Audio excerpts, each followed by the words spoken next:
Бишкек шаарынын Айтматов проспектиндеги Ысык көл мейманканасы 1984-жылы курулган. Имарат Бишкектин түштүк аймагынан орун алган. Мейманкана 2007-жылдан тарта колдонуудан чыгып, реконструкция талап кылынган. Ошентип 40 жыл мурда курулуп, эми жараксыз абалга кептелген имараттын ордуна жаңы мекемени куруу чечими кабыл алынды. Эми бул жерге президенттин администрациясынын жаңы имаратынын пайдалуу түптөлдү. Бул жаңылыкты коомчулук ар кандай өңүттө кабыл алып, айрымдар завод, фабрика, оорукана, мектеп курулса болмок деген пикирлерин айтса, дагы бири бул демилгени кубаттап, социалдык тармактарга билдирүүлөрүн калтырышты. Алардын айрымдарын келтирсек. Абдрахманов Кубанычбек. Союздан бери биринчи жолу мамлекеттик имарат курулуп жатат. Азаматтар колдойм. Асель Талапова. Жаңы административдик имаратты салып эмне кылат? Ушунчалык акча көп болсо, анда мектеп, садик, больница, китепкана куруп, элге, коомго пайдалуу нерселерге ошол эле каражаттар жумшаса болот эле да. Бактыбек Сулайманов. Элге завод, фабрика салып, жумуш менен камсыз кылбайт беле. Гүлжамал Алчымбекова. Кыргыз элиме буйрсун. Көптөгөн завод, фабрикалар дагы курулсун. Ынтымак болсо баары болот. Эң туура чечим чет жактан келген президенттердин жолугушуусу өтөт. Бул жерде эмне деген келишимдерге кол коюлат? Кыргызстан өнүгүү жолунда буйрса. Мына ушундай талкуулар көпчүлүк учурларда ага чыгымдала турган каражатты мектеп, оорукана же болбосо башка бир социалдык объектилерди курууга жумшаса болмок дегенге такалып жатканын президенттин басма сөз катчысы Эрбол Султанбаев Facebook баракчасы аркылуу билдирип, курулуп жаткан социалдык объекттер тууралуу статистикалык маалыматтарды келтирген. Ага ылайык акыркы 1,5 жыл ичинде өлкө боюнча 202 мектеп жана алардын спорт залдарынын курулушу жүрүп, 68 мектеп бүткөрүлдү. Республика боюнча 159 социалдык объектинин курулушу жана капиталдык оңдоо иштери аяктады. Султанбаев ошондой эле бул тармактарга бөлүнүп жаткан каражаттарды мындай иштеген кызматкерлердин эмгек акысы жогорулатылгандыгын дагы айткан. Анын белгилешинче, социалдык чөйрө мамлекеттик саясаттын негизги артыкчылыктарынын бири болуп кала берет. Мамлекеттик машина ата мекендик экономиканы көтөрүүнү улантып жатканда, өлкөдө мындай объектилер мындан дагы көп курулат деп баса белгилеген.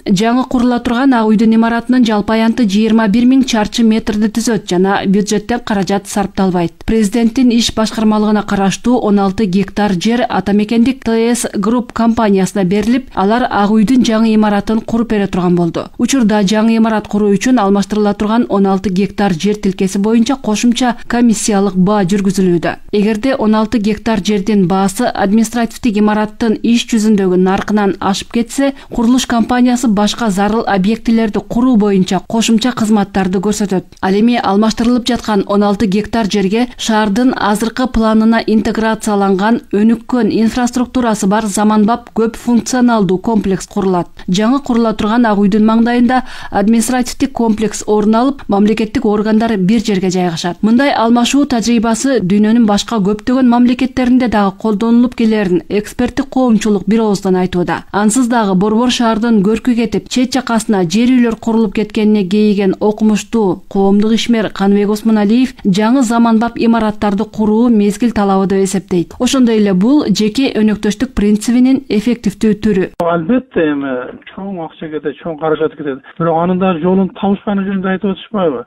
Бизде Кыргызстанда ошол государственный-частное партнерство деген атайын мыйзам бар. Ага ылайык жеке менчик курулуш компаниялары болобу, же болбосо башка фирмалар болобу, аны менен мамлекет өзүнүн кызыкчылыгын биринчи орунга коюп, демек элдин кызыкчылыгын ошол механизмди пайдалануу бул бүткүл дүйнөлүк ыкма болуп эсептелет. Ошол механизм иштеп атат менин түшүнүгүм боюнча. 16 гектар жер берилип, бирок анын эсебинен, ошол фирманын эсебинен эбегейсиз чоң суммадагы каражатты өзүнө камтыган чоң долбоор ишке ашканы турат. Эми анча-мынча нерселерге мындай реалдуу баа берсек. Коңшу Казакстандын борбору Нур-Султан шаары дагы алмашуу жолу менен курулуп, эми гүлдөгөн шаарга айланганын коомдук ишмер Акунбай Кошоев мисал келтирет. Ал ошондой эле элге пайдалуу болгон келишим түзүлгөнүн жана мындай экономикалык байланыш ыкмасы көпчүлүк өлкөлөрдө тажрыйбаланып келерин кошумчалайт. Негизгиси, кандай гана имарат курулбасын, ал келечек муунга, мамлекетке каларын дагы эстен чыгарбоого үндөйт. Эгерде мамлекеттик учреждениелерге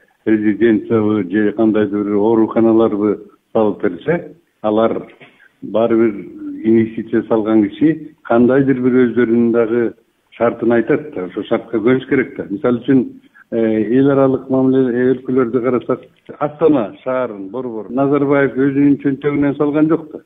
Ал америкалык жанагы нефтяной шлейф компанияларга месторождение берип, немистердин дагы бир топ металлургиялык чоң өндүрүшкө инвестиция салдырып, анан ошолорго же өндүрүш берди, же бир производство берди, же жер берди. Бул абыдын эле нерсе, бардык эле өлкөлөр муну колдонот. Мамлекеттин жерин берип, анан кандайдыр бир мамлекеттин өзүнө кала турган имараттарды курдурууга болбойт деген мыйзам жок да. Ушундай салышка болбойт, жер беришке болбойт, инвестиция кылып имараттарды курушка болбойт десе, анда экономика токтоп калбайбы? На самом деле мындай бардык өлкөлөр салдырат.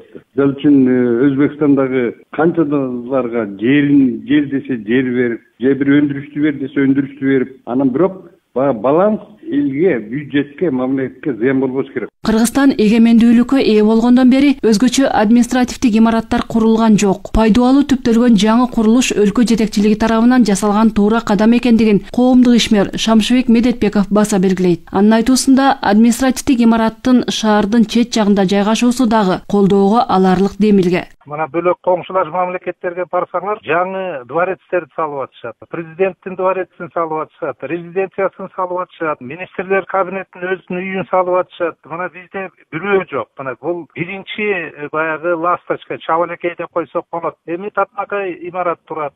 Ошол жерге коноктор келет, чет жактан делегациялар, биринчи бөлөк мамлекеттин биринчи жетекчилери келет. Эми качакка чейин эле баягы компартиядан калган, союздан калган имараттарда жүрө берет. Ошондуктан менимче бул имараттын башталганы туура. Ушундай имараттар керек болсо ар бир министерствода салыныш керек да. Ошол шаардын четирек жагында, Маврикий шаардын ичиндеги жашоочуларына жумушка баратканда, жумуштан кетип баратканда эч кандай тоскоолдуктар болбош керек. Административдик имараттардын баарын шаардын четине чыгарыш керек. Азыр көпчүлүк мамлекеттик органдар Бишкектин борбордук бөлүгүндө жайгашкан. Заманбап жана көп функционалдуу имарат курулса, шаардын борборундагы жол кыймылына жана тургундарга дагы ыңгайлуу болмок. Эскерте кетсек, 15 апрелде президенттин администрациясынын Бишкек шаарындагы жаңы имаратынын курулушуна капсула салынган. Президент Садыр Жапаров жаңы мекемени курууга бир дагы тыйын сарпталбай турганын, ага президенттик аппараттын балансында турган 16 гектар жер алмаштырылып жатканын белгилеген.